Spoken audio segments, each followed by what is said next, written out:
नमस्कार. मी मोरेश्वर. हाय Maharashtra YouTube news चॅनलमध्ये आपलं स्वागत आहे. तुकाराम मुंढे अन्न औषध प्रशासन यांचे आयुक्त तुकाराम मुंढे. आता हे अन्न औषध हे सामान्य माणसाशी संबंधित खातं आहे. त्याचे आयुक्त आहेत प्रशासन. तुकाराम मुंढे म्हणजे बातम्या या अधिकाऱ्याच्या जेवढ्या बदल्या झाल्या तेवढ्या या इतिहासात, महाराष्ट्राच्या इतिहासात कुणाच्या झालेल्या नसतील. मात्र मुंडे यांची जुनी खोड गेलेली नाही. म्हणजे ते 24 तास ते बातम्या प्रकाश झोतात असतात, न्यूजमध्ये असतात, त्यांना ते आवडते.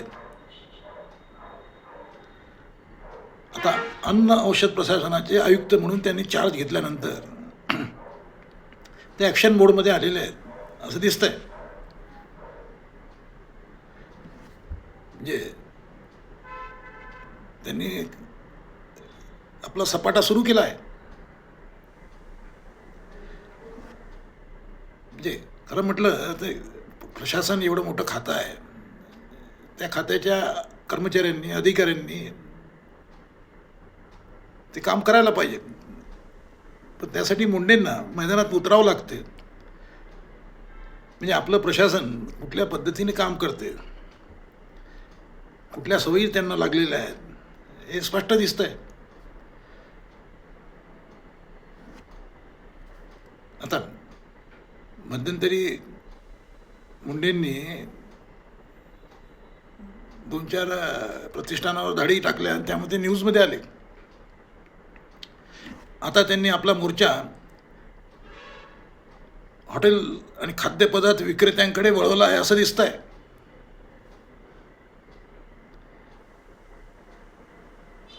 त्यांनी इशारा दिला आहे की हॉटेल आणि खाद्यपदार्थ विक्रेत्यांना इशारा आहे की नियमांशी तडजोड सहन केली जाणार नाही. अन्नाचा दर्जा आणि सुरक्षा नियम पाळलेच पाहिजेत. म्हणजे तुकाराम मुंढे यांनी नागपूर म्हणजे मुख्यमंत्र्याचं गाव आहे नागपूर, देवेंद्र फडणवीसांचं गाव आहे नागपूर, नितीन गडकरींचं गाव आहे नागपूर. हे दोन्ही नेते नागपुरातल्या हॉटेल्सबद्दल किंवा रेस्टॉरंटबद्दल कधी बोलले असतील अशातला भाग नाही. पण इथं एक अधिकारी बोलतोय, आयुक्त बोलतोय, मुख्यमंत्र्याच्या शहरातील 3 नामांकित हॉटेल्सवर तुकाराम मुंडेंनी दणका दिला आहे. त्यांचे परवाने निलंबित केले आहेत.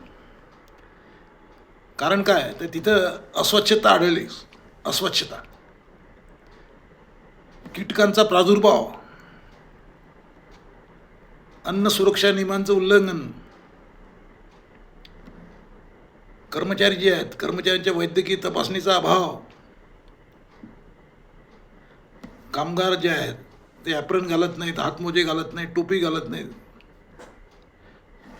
वगैरे वगैरे त्या गोष्टी तिथे आढळल्या आहेत. या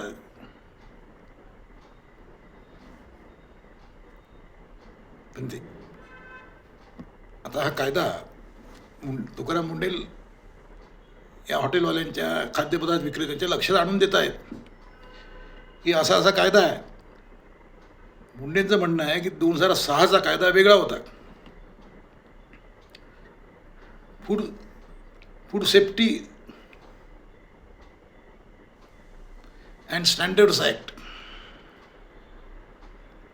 2006चा. आता 2011 पासून कायदा बदललेला आहे. आता अन्न सुरक्षा व उच्च दर्जा सुनिश्चित करा यासाठी कायदा आलेला आहे. अन्न सुरक्षा म्हणजे जे काही अन्न वाढलं जाणार आहे ते सुरक्षित असलं पाहिजे, त्याचा दर्जा उच्च असला पाहिजे.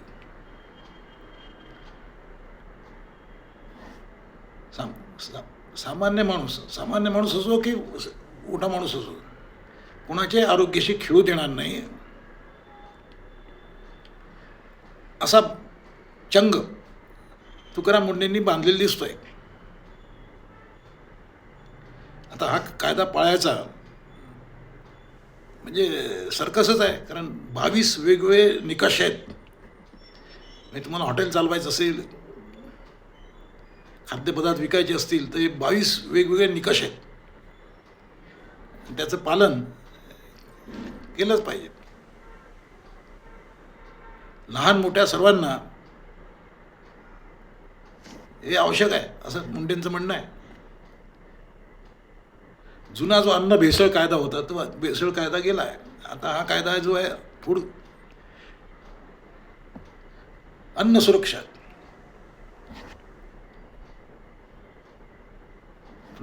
आपल्याकडे आपण पाहतो अन्न सुरक्षेबद्दल काय परिस्थिती आहे. टपऱ्यावर जेवढं अन्न विकलं जाते, समोसे, आलूबोंडे, आलू पोहे,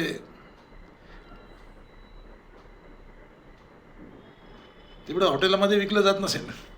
रस्त्यावर तेवढं विकलं जाते आणि तिथे कुठलंही काही स्वच्छता पाळली जात नाही.